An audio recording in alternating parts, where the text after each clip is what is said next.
Boa tarde a todos e a todas. Sejam bem-vindos mais uma vez ao nosso canal. É um canal do CEFOR, que é a Escola de Governo da Câmara dos Deputados.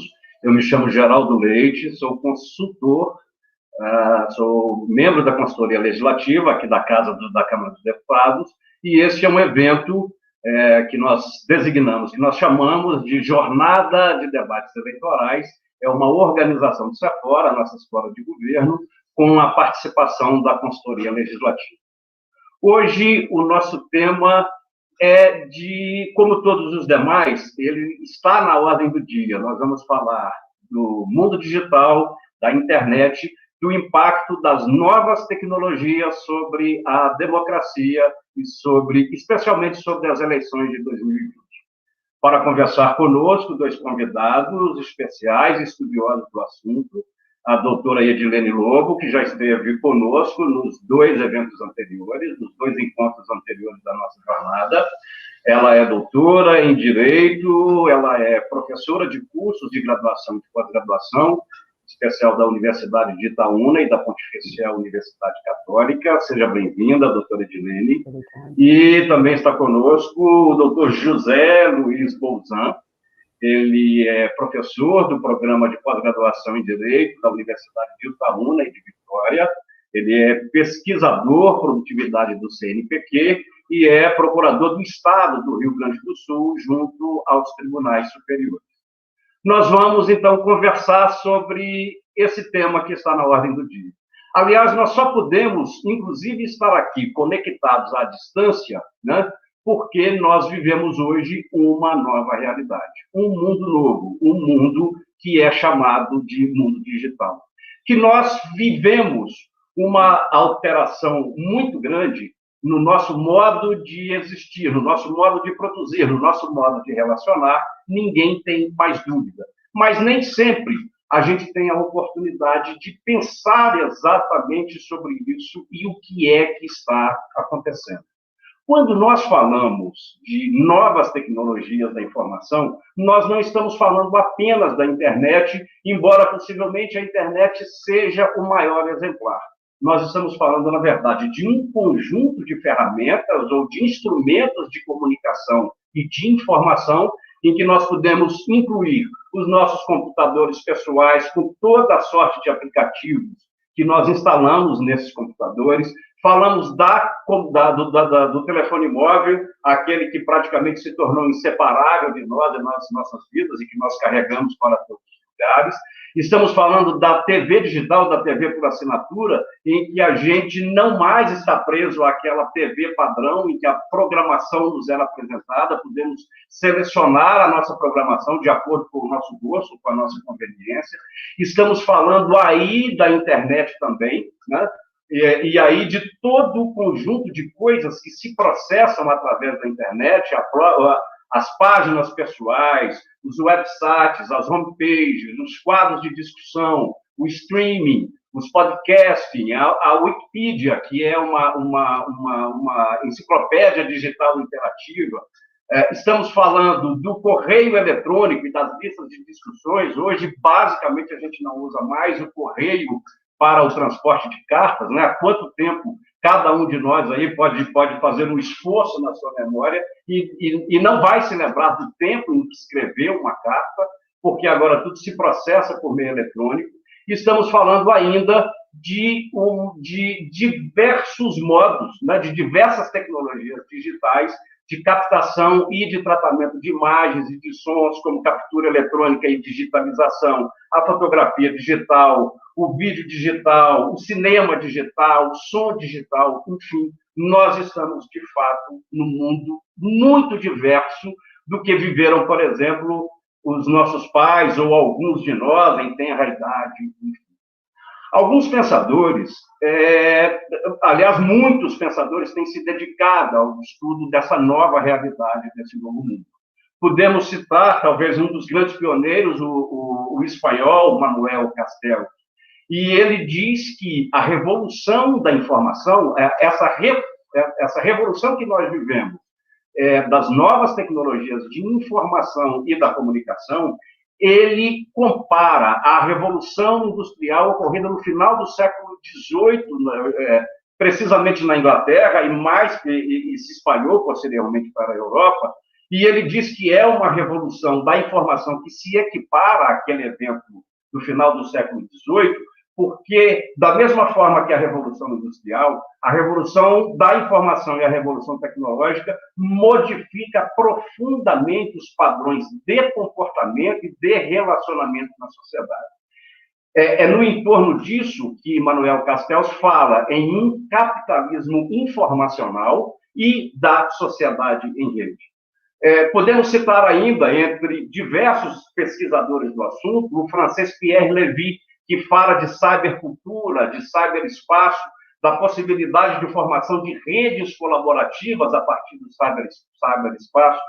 E não podemos nos esquecer do polonês Zygmunt Bauman. Não que ele tenha feito estudos específicos sobre a internet, mas porque os seus estudos sobre a modernidade líquida têm uma interface muito grande com esse momento em que nós vivemos, quando ele fala exatamente da instabilidade, de que as coisas são fugazes, de que elas não são duradouras, de que há uma liquidez nas relações pessoais no mundo de uma maneira em geral.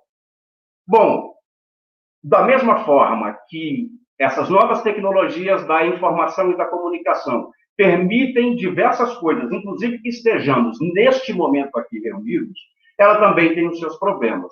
Ao mesmo tempo em que abre uma janela de espaço para formação, para integração às pessoas, para uma modificação da geopolítica, inclusive, porque o próprio Manuel Castells fala que não apenas a sociedade, mas os próprios estados também se encontram integrados em rede, nós temos problemas nesse mundo. Um dos problemas, inclusive, é exatamente a rastreabilidade dos nossos dados, a quebra da privacidade. Ficamos estarrecidos todos nós quando soubemos que os nossos dados pessoais, CPF, dados, inclusive, relacionados à saúde e diversas outras informações das nossas vidas pessoais podem cair na rede com uma facilidade enorme, né? Sem contar ainda os subterrâneos, os porões desse mundo que a gente não consegue localizar direito, corretamente, e que produzem discursos de ódio, discursos de violência, ataque às pessoas, ataques a instituições. Nós vamos conversar, então, um pouco sobre esses temas na perspectiva da democracia e na perspectiva das eleições. Queria adiantar que a Câmara dos Deputados, que o Congresso Nacional já tratou, vem tratando permanentemente desses problemas. Em relação especificamente à proteção dos dados pessoais, nós temos a Lei 13.709, é uma lei de 2018, que cuida da proteção de dados, sobretudo, e isso se tornou uma necessidade a partir dos episódios seguidos de utilização indevida de dados pessoais. E, nesse momento agora, há um projeto de lei que os interessados podem, inclusive, pesquisar na rede, é o projeto de lei 2.620 de 2020, ele trata exatamente das fake news ou das notícias falsas, que é um dos problemas surgidos.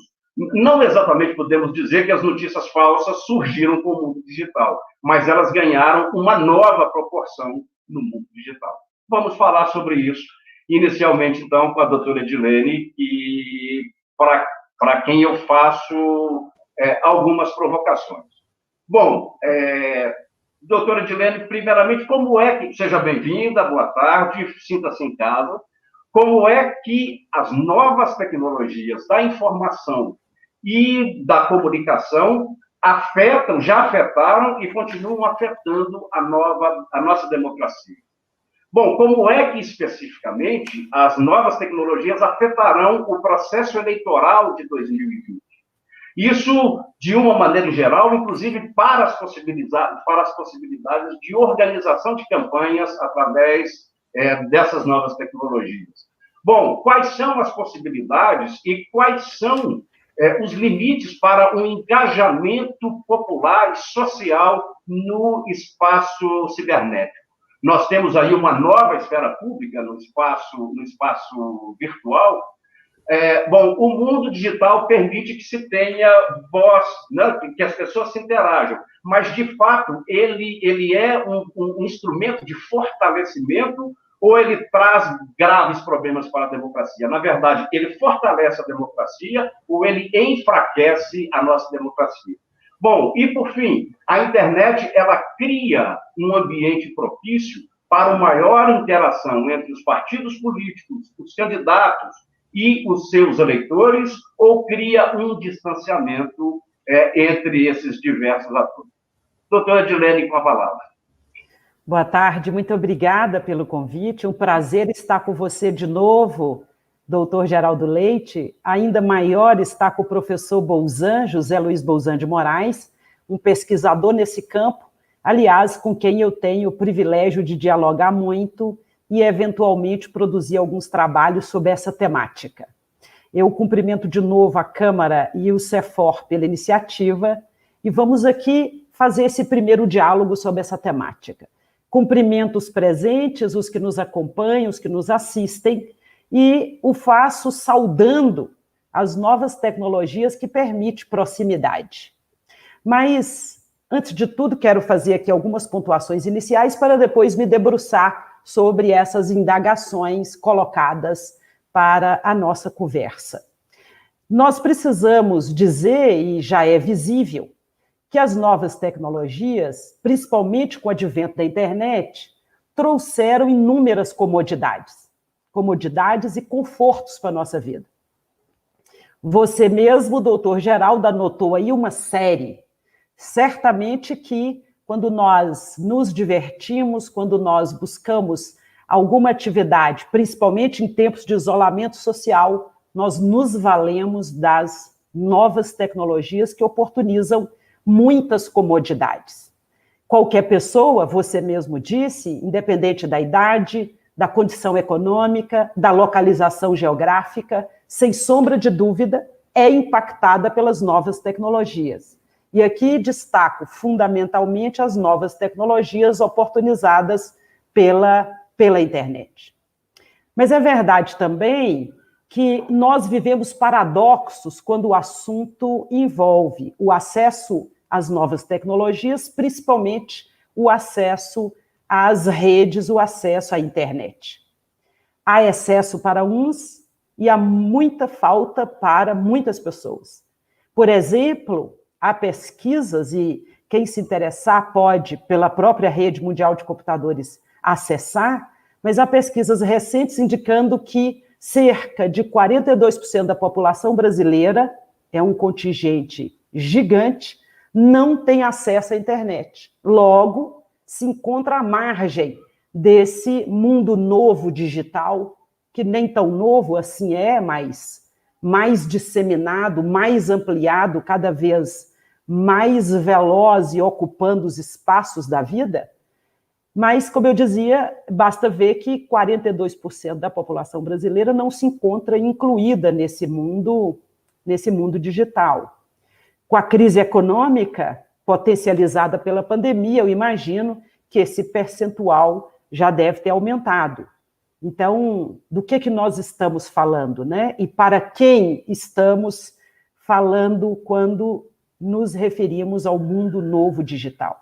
Principalmente quando nós falamos em democracia, e uma expressão que eu ouço sempre, leio, é da chamada democracia digital. Eu coloco em xeque se realmente a democracia deve ser digital ou se é o mundo digital que deve ser democratizado. Logo adiante falarei um pouco mais disso, mas antes ainda queria situar um dos problemas também destacado com esse mundo novo digital, é o problema da perda da privacidade e a falta de educação para a vida digital. Eu lembro, inclusive, destacando a importância, que a Constituição brasileira, em vários dos seus dispositivos, mais destacadamente o artigo 218, coloca o acesso à tecnologia, fundamentalmente a tecnologia oportunizada pela internet, claro, pelas construções variadas que essas várias ferramentas oferecem. A Constituição coloca, portanto, essa novidade tecnológica, o acesso à tecnologia como um direito da sociedade brasileira, via de consequência, um dever do Estado. Isso para dizer que o acesso à tecnologia se transformou mesmo num direito fundamental.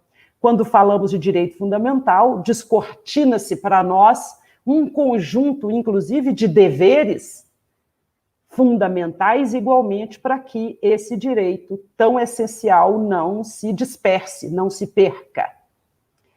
Muito bem.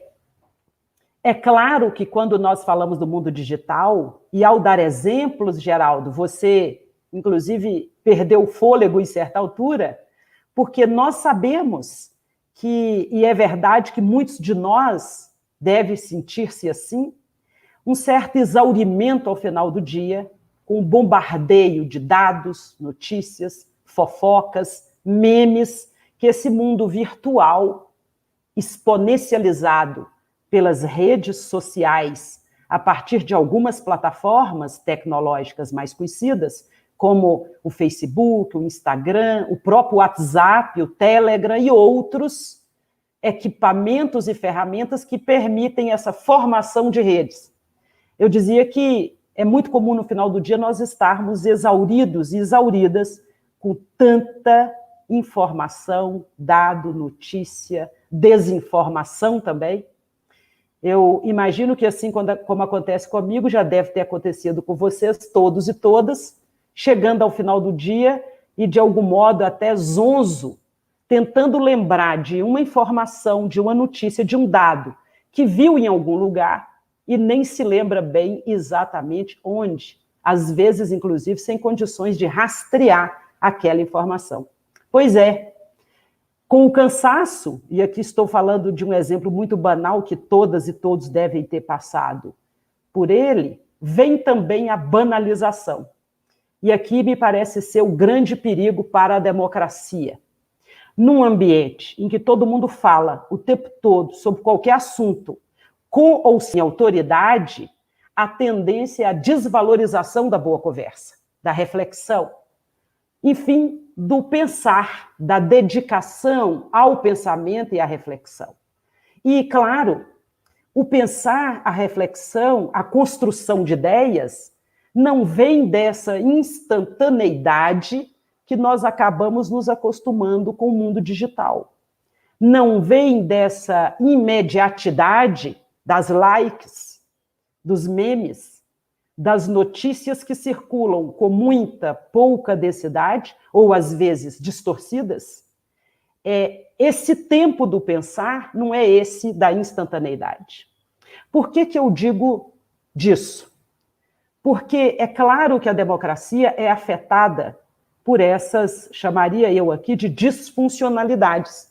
Uma delas, professor Bolzan vai se debruçar logo a seguir, mas uma delas é o processo desinformacional que as fake news trazem à vida coletiva.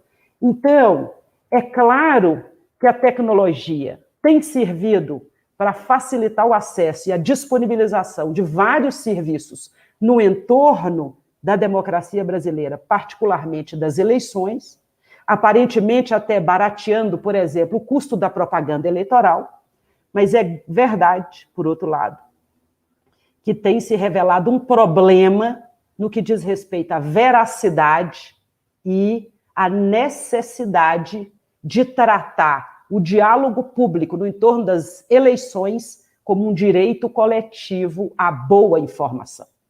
Eu, quando falo dessas possibilidades que a tecnologia traz para o debate político, principalmente para as eleições, estamos aí próximas já ao início desse processo público, com as convenções partidárias, com a propaganda eleitoral. Quando eu falo disso, é claro, eu sempre pontifico que é fundamental recolocar o debate no lugar correto. A propaganda eleitoral é um direito do povo, é um direito coletivo, e assim precisa ser tratado. Partidos, candidatos, coligações, agentes públicos, cidadãos e cidadãs interessadas no bom debate não podem aceitar, não podem pactuar e não podem difundir desinformação. precisa saber que, como direito coletivo do povo, merece esse respeito. A propaganda eleitoral, portanto, é um direito coletivo do povo primeiro, secundário de partidos, coligações, candidatos e candidatas. Merece um tratamento adequado, não tenhamos dúvida disso. É claro que, ao falarmos desse grande direito coletivo, que é a propaganda eleitoral, as novas tecnologias têm trazido possibilidades interessantes. Eu falava do barateamento, mas também devo dizer da exponencialização dessas boas informações. Então, quais são essas possibilidades, perguntava você, Geraldo, quais são essas possibilidades de engajamento? Eu noto como uma grande facilidade que o ferramental tecnológico, principalmente a propaganda eleitoral e redes sociais, oportuniza, que é a interação entre candidatos, candidatas, cidadãos e cidadãs. Ainda a possibilidade de que o eleitor e a eleitora possa, por exemplo, difundir a propaganda, os bons projetos, as boas ideias daquelas pessoas, daqueles candidatos, daqueles partidos que essas pessoas podem oferecer. Então, esta é uma facilidade importante e da qual nós devemos nos valer para homenagear a democracia e imprimir qualidade a esse necessário debate que as novas tecnologias oportunizam nesse tempo de eleições municipais. Por outro lado, é claro que essas novas tecnologias possibilitam também a visibilidade das condutas, sejam as boas condutas, sejam as más condutas. E aí, o lado bom disso é que a visibilidade que essas ferramentas oportunizam também facilita controle e acompanhamento. Sim, porque, embora nós trabalhemos com a ideia da liberdade e do devido fluxo comunicacional, nós não podemos tratar o mundo digital como um mundo sem lei, como um mundo sem regras, como um mundo em que não cabe limite e controle. Claro que sim. O mundo virtual é como o mundo presencial. Nós precisamos saber que os direitos não são absolutos, a liberdade comunicacional não pode acobertar o discurso de ódio, não pode servir para discriminação das mulheres, não pode servir para discriminação dos negros, das negras, dos indígenas, das indígenas, enfim, não pode abrigar o processo desinformacional e excludente que, do lado perverso que o meio digital oferece, muitas vezes nós temos acompanhado quase que sem controle dos órgãos fiscais. Então, eu vejo aqui como grande possibilidade essa visibilidade e também a necessidade que ela traz para os controles públicos dessas condutas. O mundo digital também oportuniza, claro, voz, possibilidade de pressão e mobilização. Por outro lado, olhando sobre o outro aspecto, é claro que o mundo digital também tem oportunizado o cancelamento, a aniquilação de imagens, tem permitido a viralização de condutas que muitas vezes não são as mais adequadas. Enfim, também o mundo digital tem servido para o emudecimento, para a prática da violência. E eu voltava a dizer que a importância disso aqui é principalmente visibilizar tais condutas para que os controles se façam. Então, do que nós estamos falando? O mundo digital, as novas tecnologias vêm em excelente hora, principalmente em tempos de pandemia, para oportunizar diálogo e comunicação pública, para difundir projetos e propostas políticas tão necessárias para a democracia brasileira, em tempos, inclusive, de pandemia, em que as pessoas estão mais distantes, mas é claro que nós também não podemos imaginar que tudo são flores no mundo digital. É preciso conhecer, dar transparência ao mundo digital para que nós possamos, então, começar a construir inclusão, começar a construir ampliação desses espaços para que eles sirvam ao coletivo, efetivamente. O mundo digital não pode ser domínio de poucos para a desinformação de muitos e muitas. Então, com essas considerações é que eu penso que É possível trabalharmos bem com as novidades, os confortos e as possibilidades que as novas tecnologias trazem para o processo eleitoral brasileiro, mas nós não podemos descuidar, não é? É fundamental, inclusive, que os órgãos fiscais cuidem de buscar efetuar algum controle sobre o abuso das novas tecnologias nas eleições municipais. E eu finalizo, doutor Geraldo, doutor Bolzan, destacando que o Brasil tem uma legislação relativamente rica para tratar o abuso das novas tecnologias no processo eleitoral brasileiro.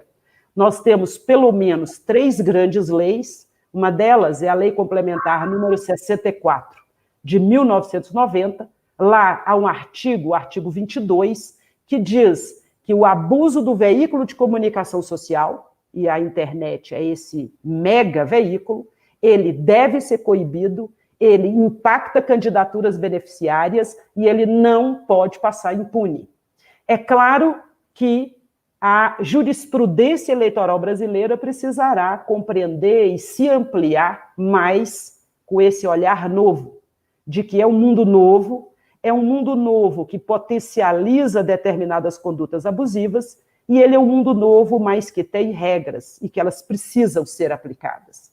E que aplicar essas regras para limitar abusos, discurso de ódio, desinformação, não significa violar o direito coletivo à informação. Significa o contrário, proteger o direito coletivo à boa informação, que é o outro verso da moeda chamada liberdade de expressão.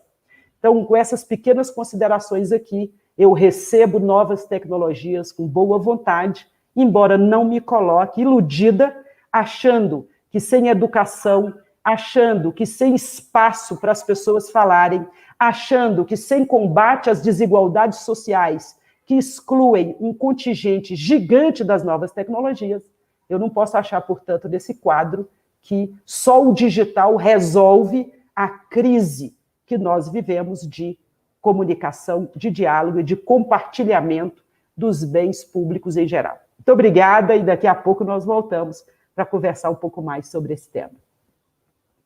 Obrigado, doutora Edilene. Você falava da questão do fôlego e que, de fato, ao final do dia, parece que estamos todos nós exaustos, né?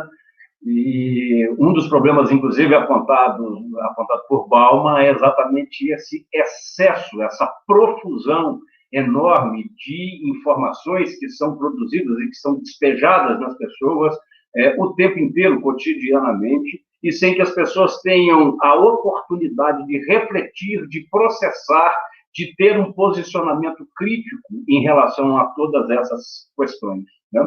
Você aponta também com muita propriedade a relação entre direitos fundamentais e as novas tecnologias da informação, e, na verdade, não se separam mesmo, porque entre os direitos fundamentais está o direito à informação, está o direito ao conhecimento geral, à própria informação, e aí é preciso, então, tratar as novas tecnologias da informação nessa perspectiva da inclusão digital como um direito do cidadão, e aí você trabalha perfeitamente todas essas possibilidades com um olhar de boa vontade, que é, aliás, o que propõe, inclusive, o francês Pierre Levy, né? De que há um mundo de possibilidades, embora com seus problemas e disfunções que precisam ser verificados. Muito obrigado por suas considerações. Você terá a oportunidade de retornar para ainda continuar a nossa conversa, e eu passo agora para o doutor professor Bolzan, e para conversar com ele sobre um aspecto específico do mundo digital, já trazido e já tangenciado pela doutora Edilene, que é o problema das notícias falsas, das fake news. Eu vou fazer algumas provocações, professor Bolzan, e você fique absolutamente livre aí na condução do tema a partir dessas pistas e desse percurso aí que eu vou te propor. Primeiro, as fake news têm sido apontadas como um dos grandes problemas do mundo digital, ao lado, né, de outros, como o vazamento de informações, como a rastreabilidade, como o uso indevido de dados. A produção de notícias falsas têm sido apontados como um dos grandes problemas desse novo mundo. Bom, a primeira questão é, especificamente, o que caracteriza uma notícia falsa? Quais elementos nós devemos considerar para que uma determinada notícia, que pode ser qualquer uma, também ganhe esse qualificativo de falsa? Ou seja, o que caracteriza efetivamente uma notícia falsa? Bom, do ponto de vista mais eleitoral, do ponto de vista das eleições, as notícias falsas, elas têm um impacto sobre a vontade do eleitor. De algum modo, elas viciam o processo eleitoral, impactando a vontade do eleitor. Na sua opinião, doutor Bolzan, qual é o tratamento que deve ser dado? Né? Como a sociedade, a legislação, os poderes públicos qual tratamento deve ser dado à produção e à disseminação de notícias falsas? Um outro aspecto ainda relacionado às fake news é a atuação coordenada, né, de grupos de pessoas para a disseminação de notícias falsas. Há diversos nomes para esse tipo de comportamento e um deles é o nome de milícia digital, né? Bom, qual é a sua opinião especificamente sobre essa atuação coordenada? Isso, sobretudo quando pessoas se juntam para coordenadamente distribuir notícias falsas. Isso é compatível com a liberdade de informação? Isso é compatível com a própria Constituição brasileira? E, por fim, o controle das fake news e das redes sociais, que é uma das medidas, inclusive, propostas para poder lidar com esse problema das fake news, inclusive, cabe dentro do nosso sistema constitucional, ou seja, a nossa liberdade de pensamento, ela é compatível com esse controle das notícias falsas? Com a palavra aí para trabalhar aí a partir desse percurso aí que eu te apresentei. Bem, obrigado, doutor Geraldo, obrigado pelo convite, né, extensivo aos colegas aí do CEFOR que organizaram esse evento. Uma satisfação estar aqui conversando com todos e todas, dividindo, né, essa tela com a doutora Edilene, com quem eu tenho trabalhado mais a miúde nesses temas também, tenho aprendido, não é, em razão da própria especialidade dela no direito eleitoral. E eu gostaria de dizer que, bom, responder essas perguntas, né, Geraldo, não é nada fácil, embora, eventualmente, se pudesse ser bastante objetivo com relação a elas. Mas, por óbvio, não é esse o nosso objetivo aqui, na medida em que nós precisamos entender um pouco melhor o contexto no qual esse debate em torno das chamadas fake news se dá, e vamos dizer assim, quais são as circunstâncias que envolvem a gente pode dizer, a sua emergência com tal relevância no cenário político, jurídico, eleitoral, sobretudo, né, eu diria, depois do chamado caso Cambridge Analytica, ou depois das eleições americanas, as últimas eleições americanas, e também, inclusive, outros processos eleitorais, e, inclusive, né, como eu disse, reiterando, o processo eleitoral brasileiro de 2018, né? Quando você fazia essa intermediação entre a fala da professora Edilene e a minha, você mencionava essa questão do excesso de informações, né? A professora Edilene também me dizia lá que a gente acaba, ao final do dia, exausto, né, por conta dessa avalanche, né, de informações, né, se é que são, de fato, informações ou notícias ou dados ou, né, aquilo que circula na web a cada intervalo, né, diário. E é interessante, e a chamada para esse evento me permitiu retomar algumas discussões mais antigas, inclusive, né, e também apresentar aqui o resultado de algumas pesquisas feitas com a professora Edilene, e também, né, vejo que está assistindo a nossa live a Adriana Festugato, lá de Santa Catarina, que foi minha orientanda numa dissertação de mestrado muito boa, da qual a professora Edilene participou da banca de avaliação, relembrando que já Baudrillard falava, né, a respeito dessa questão do excesso, né, de informação, do excesso de visibilidade, né? Ou seja, dizia Baudrillard num texto, né, que quando tudo é mostrado, nada mais há a ver, né, ou quando essa excessiva visualização torna a imagem quase que como uma violência que faz desaparecer o real.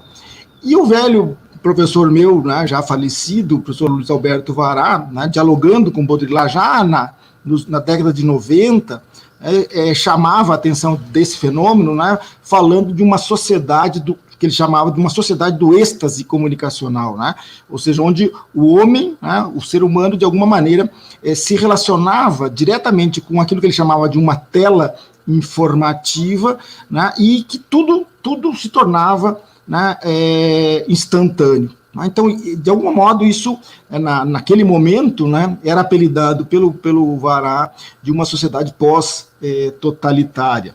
Então, vejo que esse é um debate que, de alguma maneira, ganha corpo, né, ganha consistência nesses últimos anos, né, impacta profundamente as sociedades contemporâneas, e, ao mesmo tempo, já fazia parte de reflexões, sobretudo, né, daqueles filósofos mais exponenciais ao longo do século XX.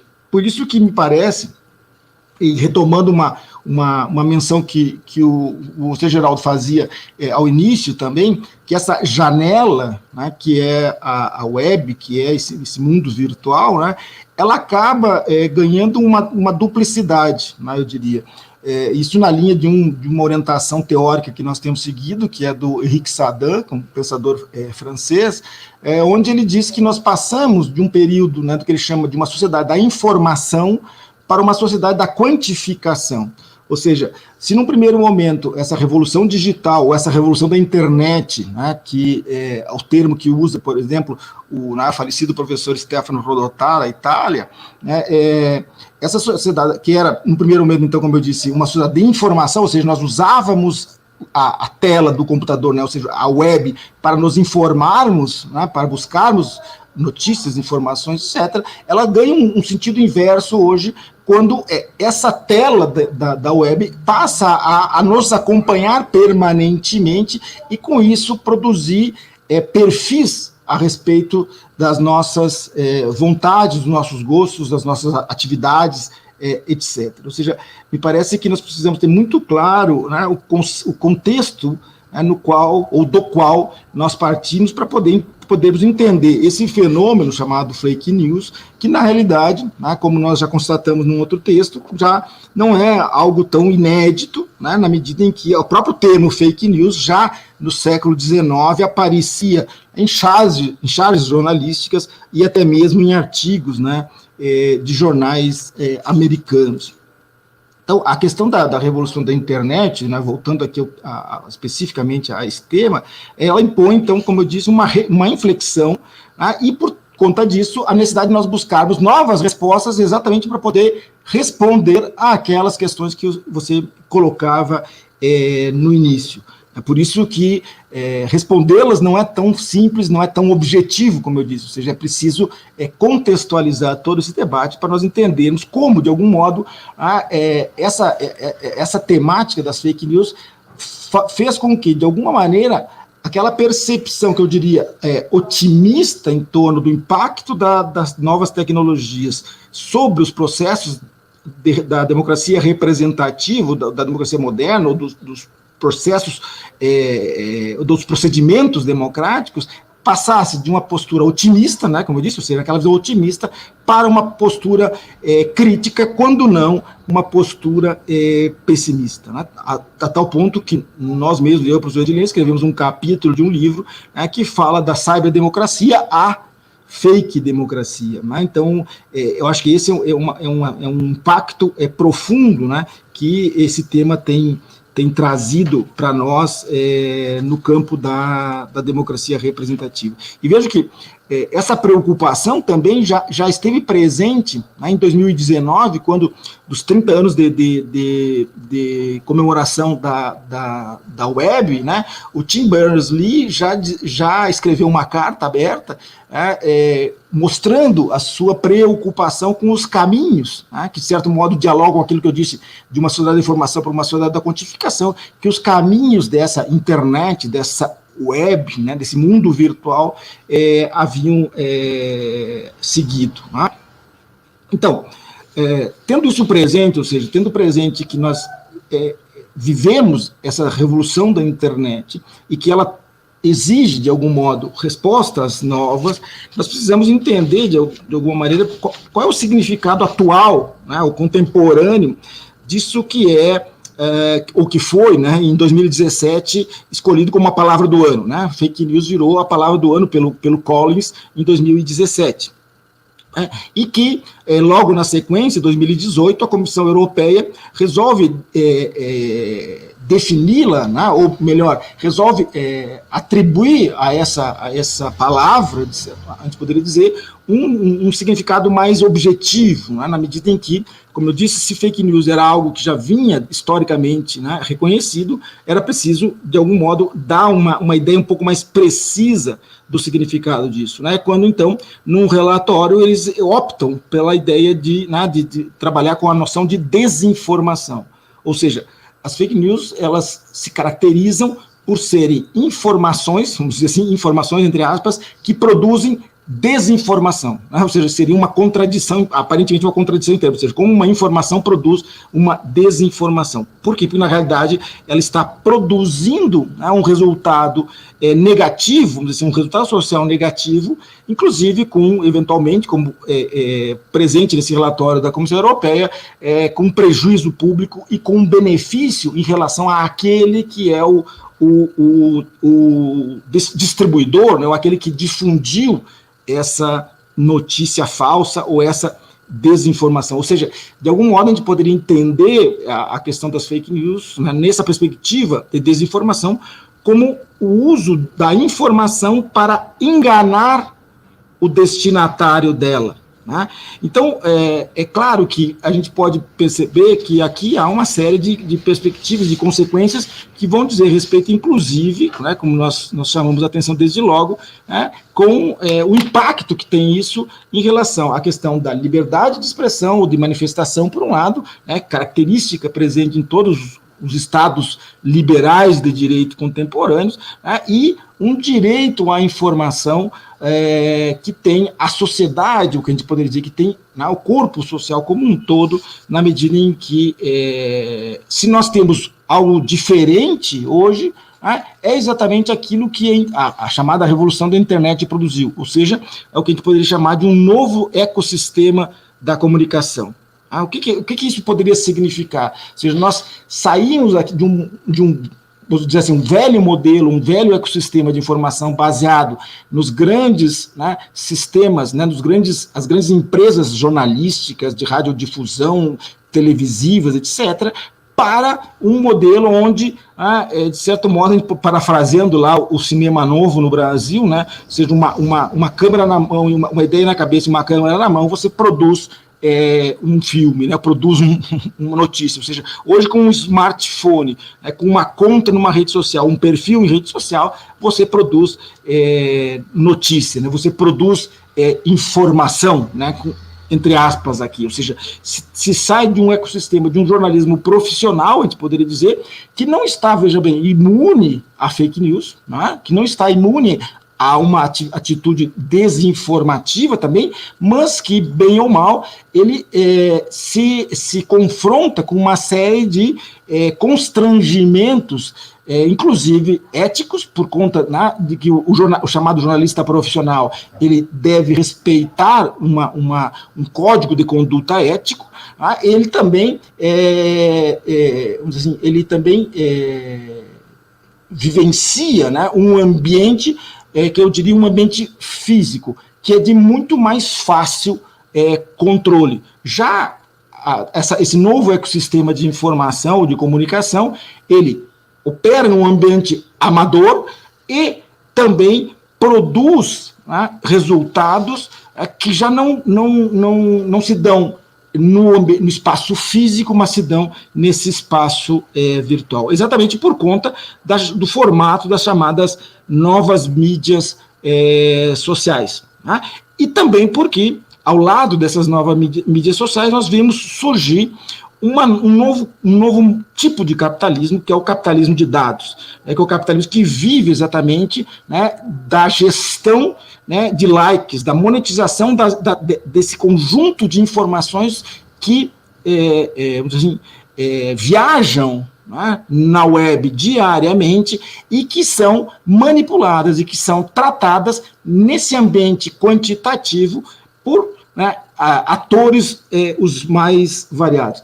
E é interessante observar aqui também, Geraldo, se me permite chamar a atenção, há um autor francês chamado Bruno Patineau, que agora assumiu há poucos dias a direção da TV Arte francesa, né, que tem um livro chamado A Geração do Peixinho Dourado, uma tradução livre aqui, né, do título do livro, né, e ele chama a atenção de que a diferença, né, da geração do peixinho dourado, a diferença dessa geração para o peixinho dourado é de que o peixinho dourado ele tem 8 segundos de atenção, enquanto que a geração peixinho dourado tem 9 segundos de atenção. É por isso que o formato das mídias, dessas novas mídias sociais, das mídias digitais, opera a partir dessa ideia da timeline, né, que elas vão se sucedendo permanentemente, né, de uma replicação constante de informação, né, ou seja, essa característica, vamos dizer assim, desse novo ecossistema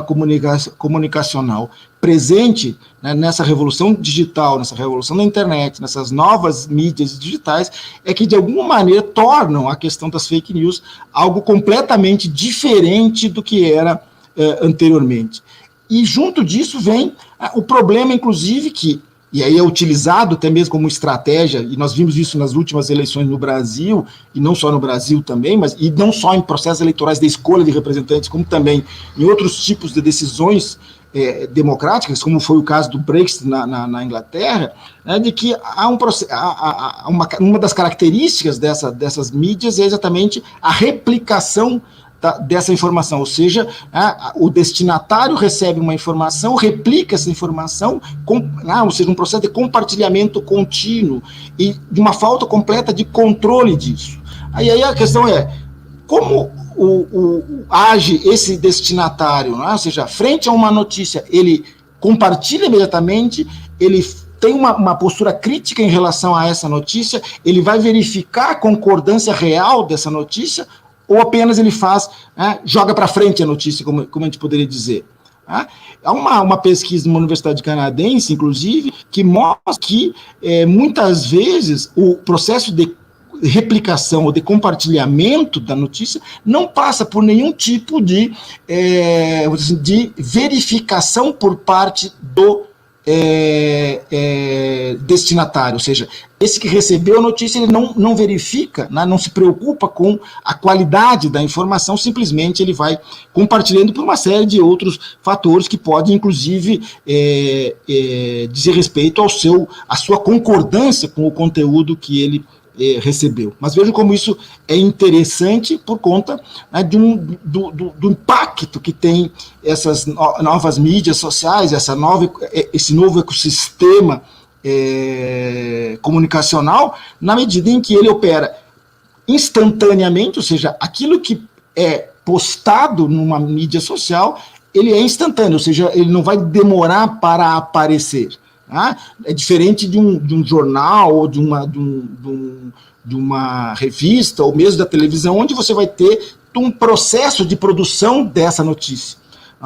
E ele também é desterritorializado, ou seja, ele pode ser acessado no mundo todo. Nós vimos agora, nos últimos dias, uma decisão do ministro Alexandre de Moraes que teve que, de alguma maneira, criou uma celeuma jurídica em torno, né, da própria questão da extensão da jurisdição. Ou seja, se o Supremo Tribunal Federal determina a exclusão de determinadas contas em determinadas mídias sociais, não basta que ele faça isso no território brasileiro, porque essas mídias sociais elas são globais. Esse é um aspecto. Uma outra característica, e aqui eu vou tentar avançar brevemente, uma outra característica é o apelo às emoções, ou seja, essa nova economia, esse novo ecossistema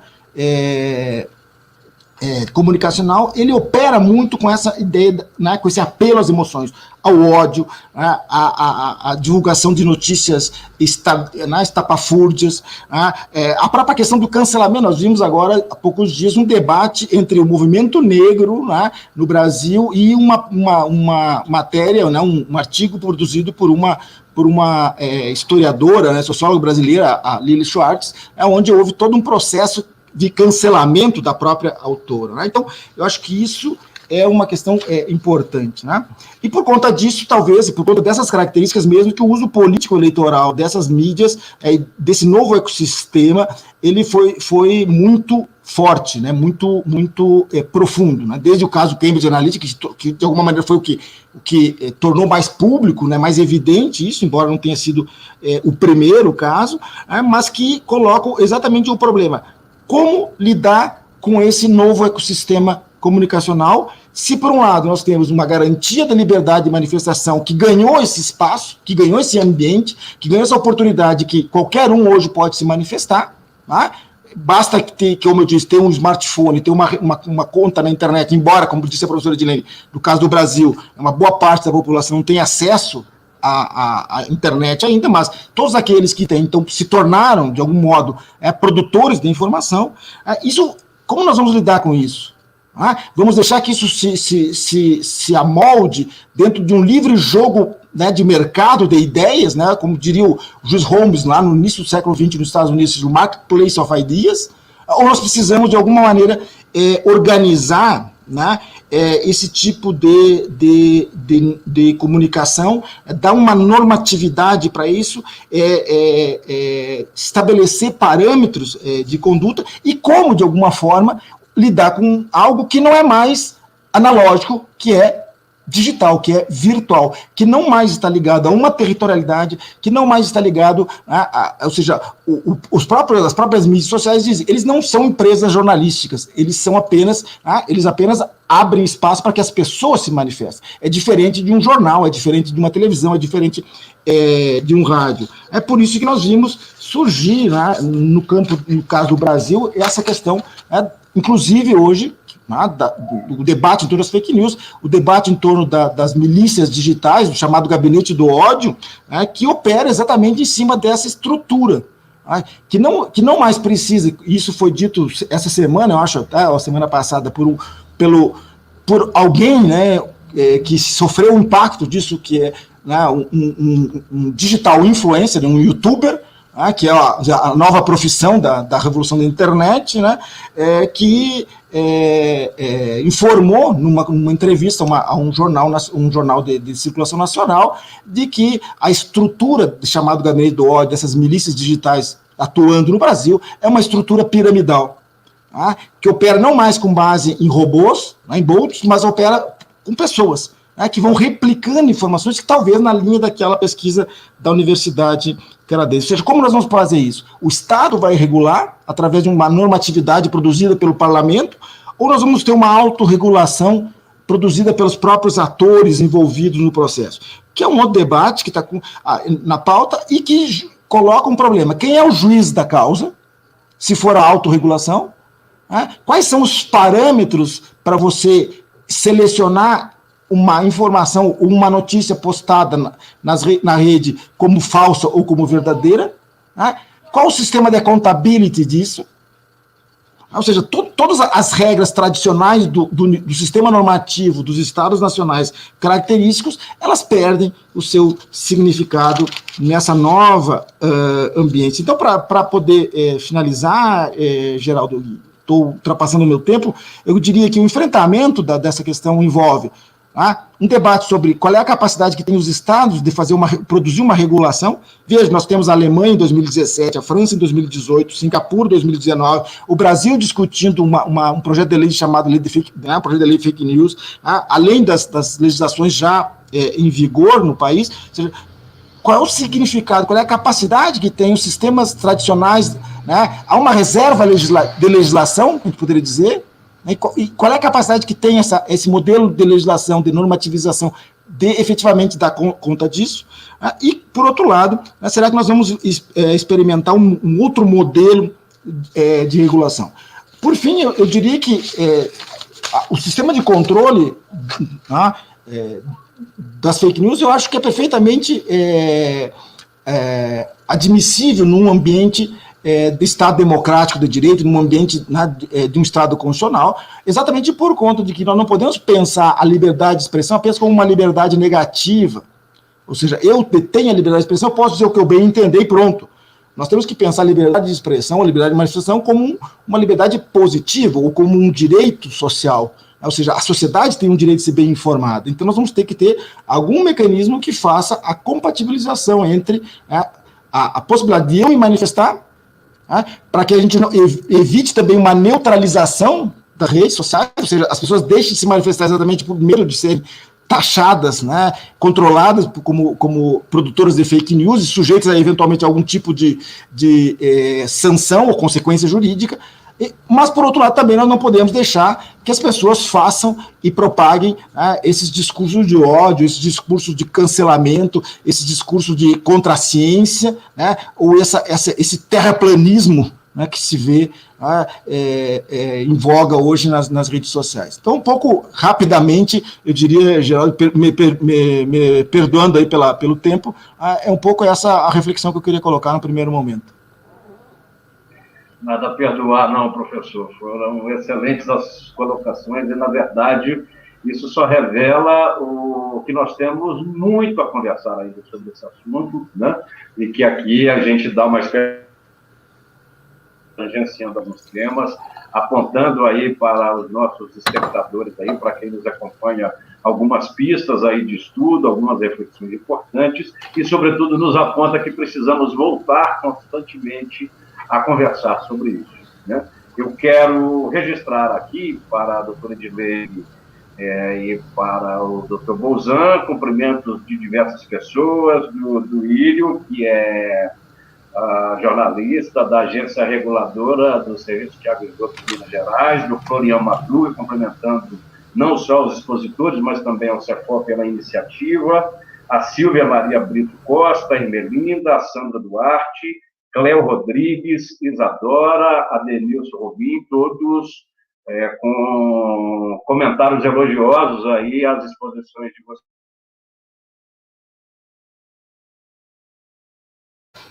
Duas dirigidas a vocês dois, mas a nossa diretora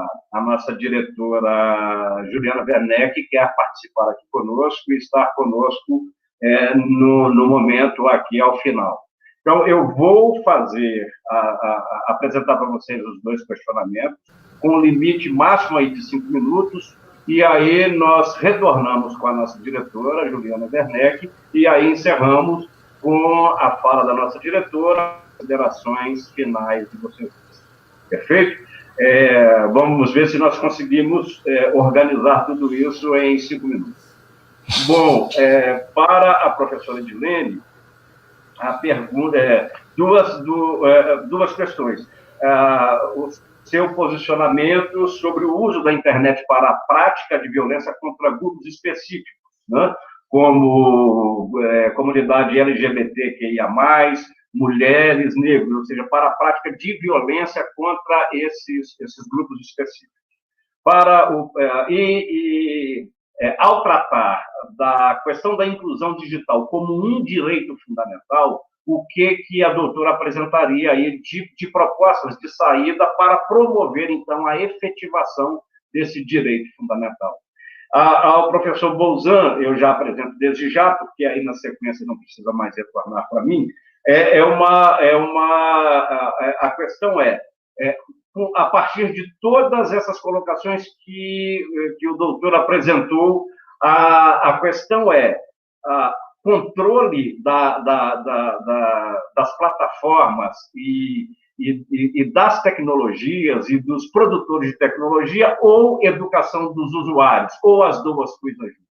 São essas as questões, e aí, a partir de agora, 5 minutos para cada um, começamos com a doutora Edilene, e em seguida o doutor Bolzan, e já em seguida nós já receberemos aqui a nossa diretora, Juliana Werneck. Muito obrigada pelos cumprimentos e pela audiência. A oportunidade de falar sobre esse tema é muito rica, ainda mais aqui iluminada por dois grandes pensadores, como Geraldo e Bolzan. Sobre o assunto violência de grupos vulneráveis, em particular no processo eleitoral.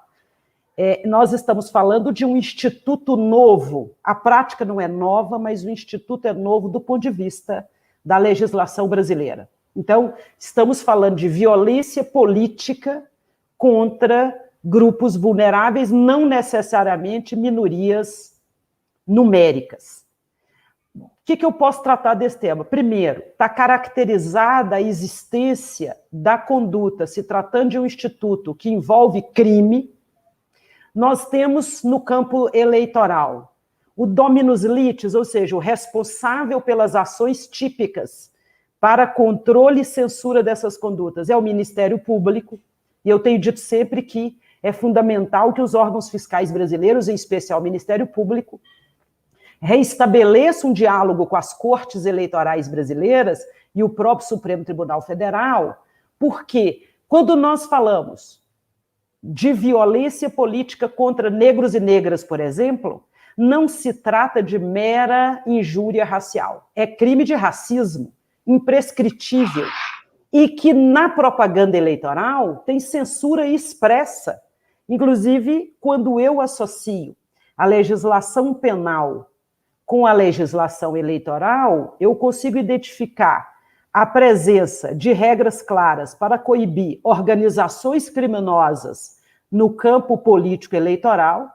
Eu tenho regras claras para coibir a injúria, a difamação e a calúnia. E associada a isso, a legislação brasileira diz que crimes dessa natureza, praticado contra coletivos, se trata de um tema que não é mais interpartes, ou seja, envolve ações coletivas, envolve a atuação dos órgãos fiscais buscando reparação coletiva, e no campo da política, das eleições em especial, eu lembro aos interessados que está em vigor uma resolução do TSE, a 23.610, que traz um dispositivo, o artigo 9º, que diz o seguinte: a utilização na propaganda eleitoral de qualquer modalidade de conteúdo, inclusive veiculado por terceiros, pressupõe que o candidato, o partido ou a coligação tenha verificado a presença de elementos que permitam concluir, com razoável segurança, pela fidedignidade da informação,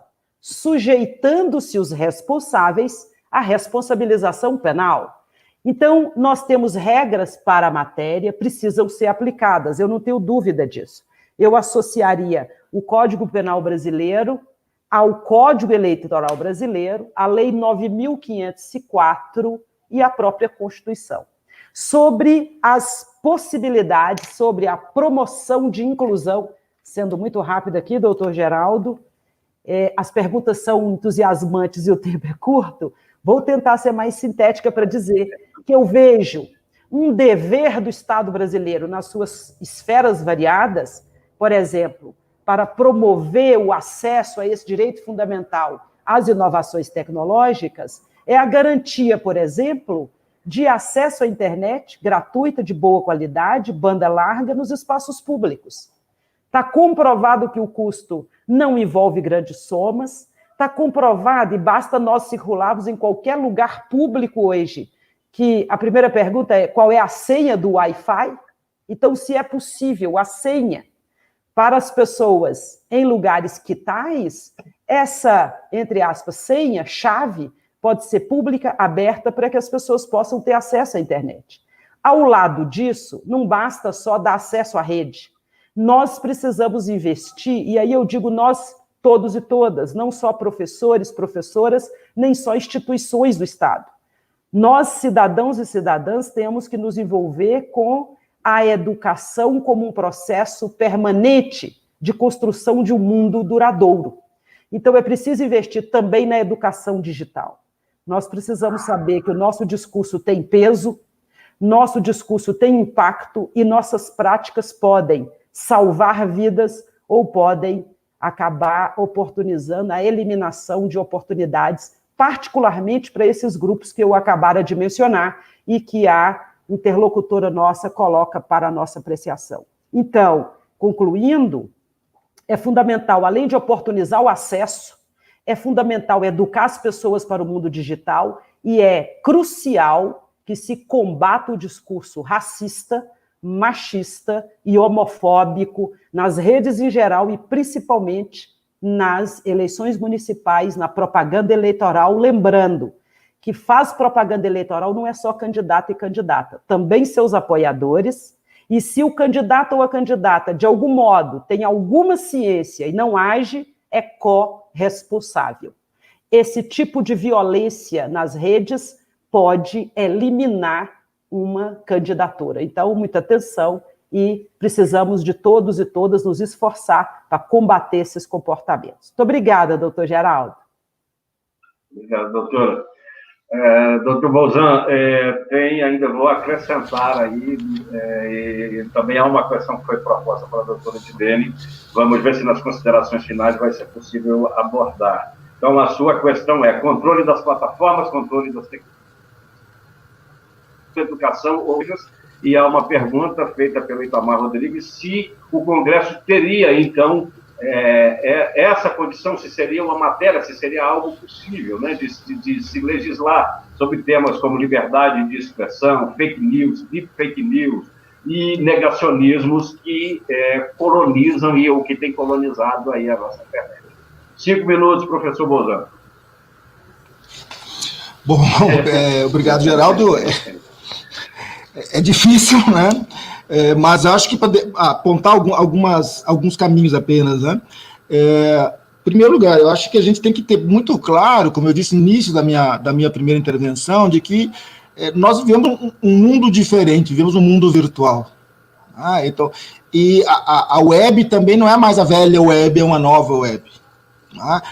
Como eu digo, a gente vive, nesses dias eu ouvi uma colega falando numa live também, que a gente vive hoje, ainda bem que tem a tela plana, né, não a terra plana, a tela plana que está nos permitindo discutir, inclusive, a própria internet. Ou seja, via internet, via web, nós estamos discutindo a própria web. Então, ela tem essa dualidade, né, um pouco Jekyll e Hyde, né, um pouco assim, essa dupla face, né? Mas, ao mesmo tempo, eu acho que a gente precisa ter claro, exatamente por isso, que tudo isso transformou o mundo, transformou o modelo moderno dos estados nacionais, e por conta disso, esse ambiente não é um ambiente, como eu disse antes, territorializado. Isso leva a um problema, em relação à segunda pergunta, inclusive, que é quais são as condições que tem um determinado estado nacional de produzir uma normatividade que seja suficientemente, não só adequada em termos, vamos dizer assim, de compatibilizar controles com liberdades, mas também que seja eficaz para tornar concreto esse controle, tornar concreta essa web de qualidade.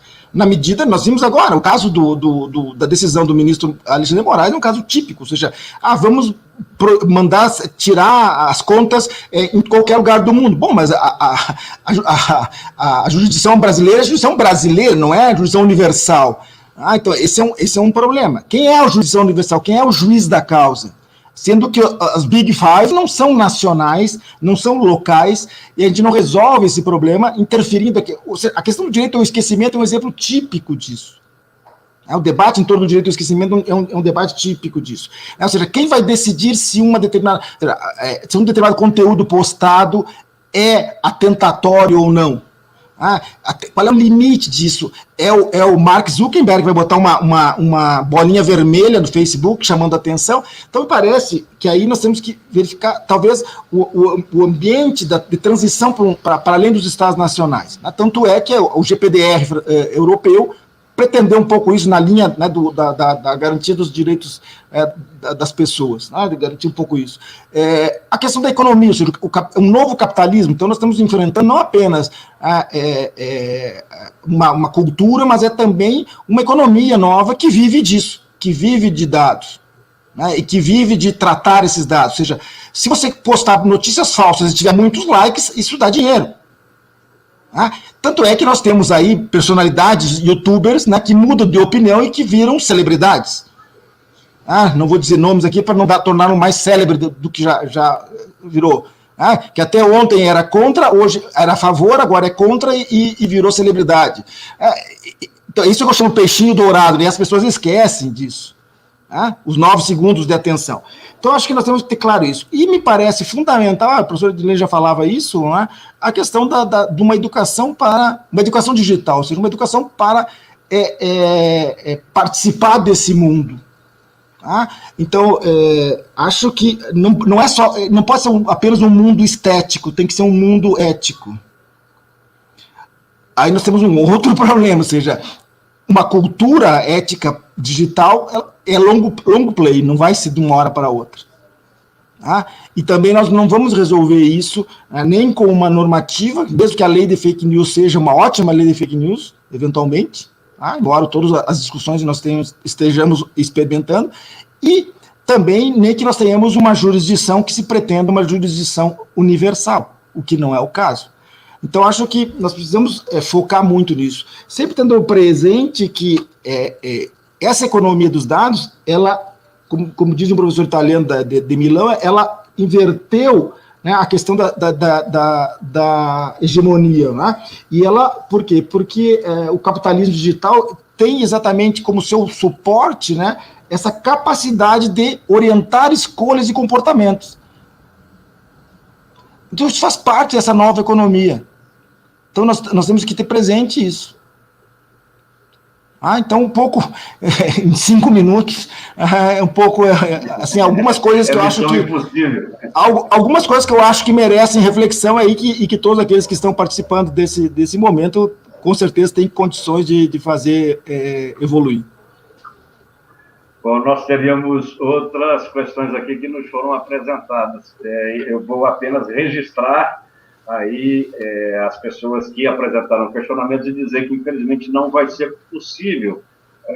Vamos esperar que aí nas considerações finais a gente consiga abordar isso, mas registrar aí cumprimentos a vocês dois pelo brilhantismo das exposições, pelos esclarecimentos e pelo conteúdo profundo que trouxeram para as nossas reflexões.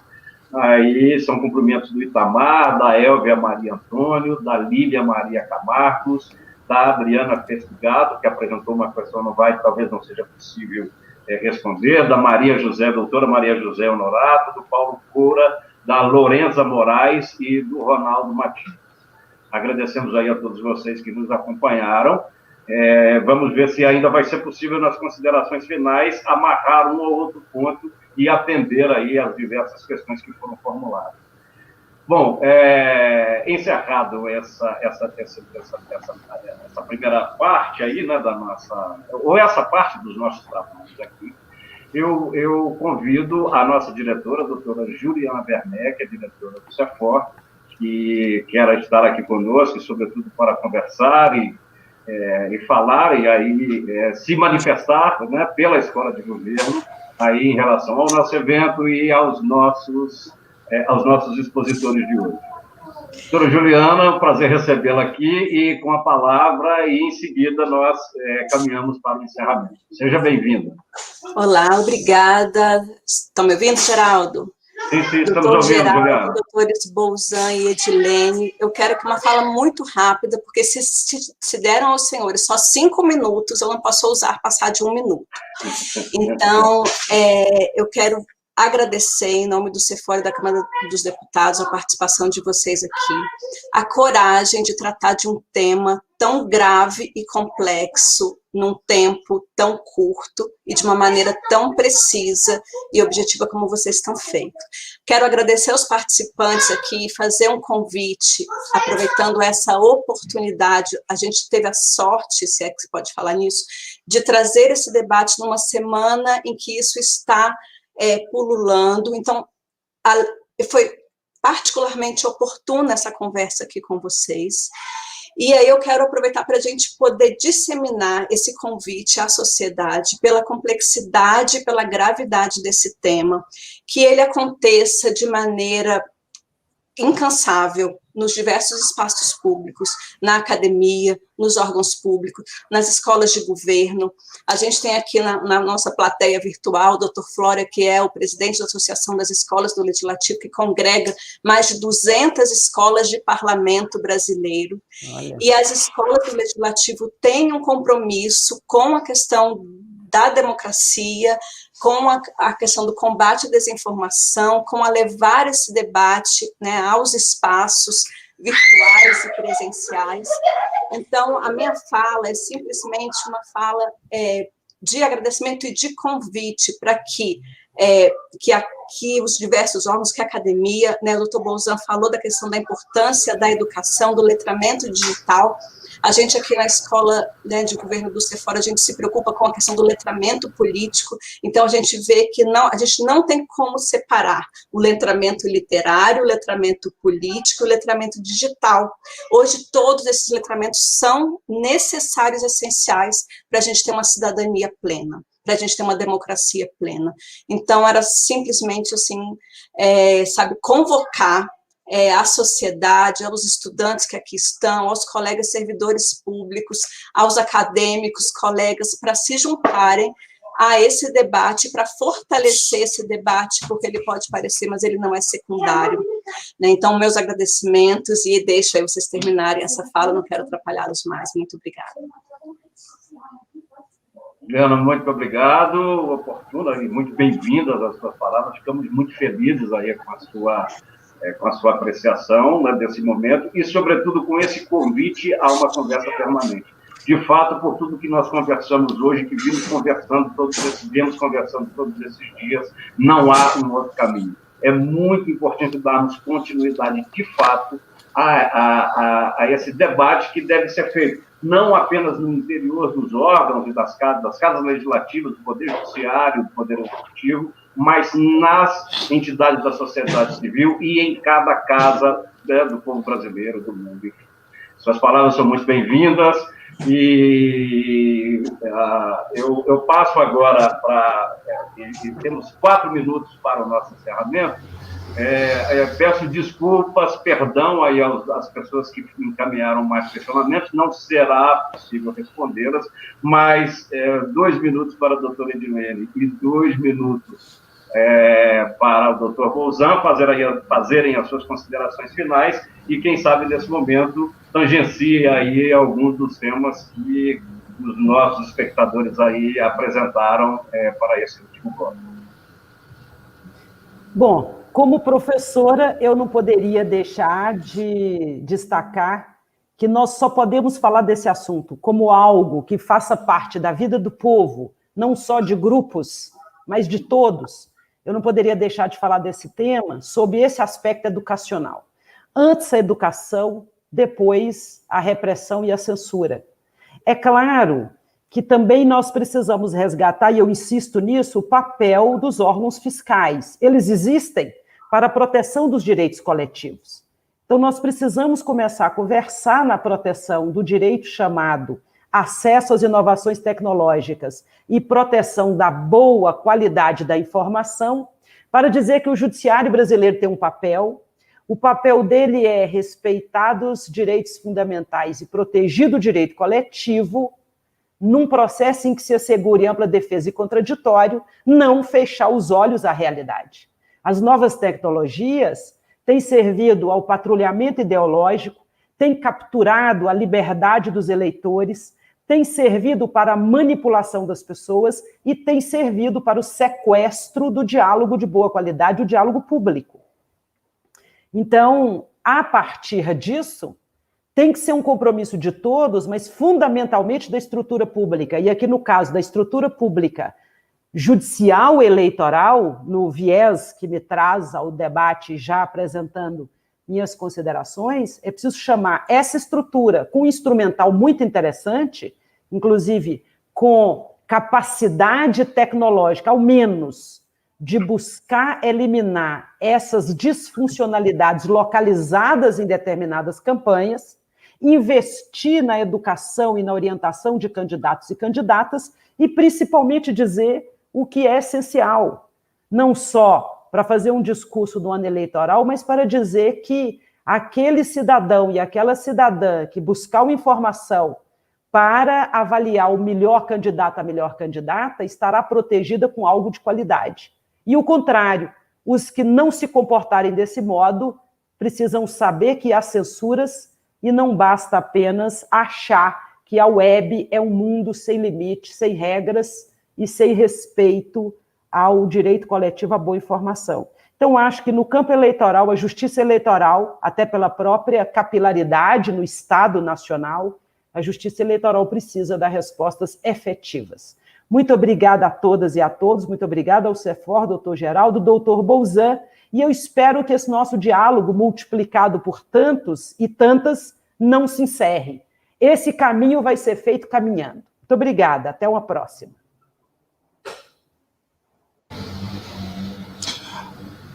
Bom, então, Geraldo,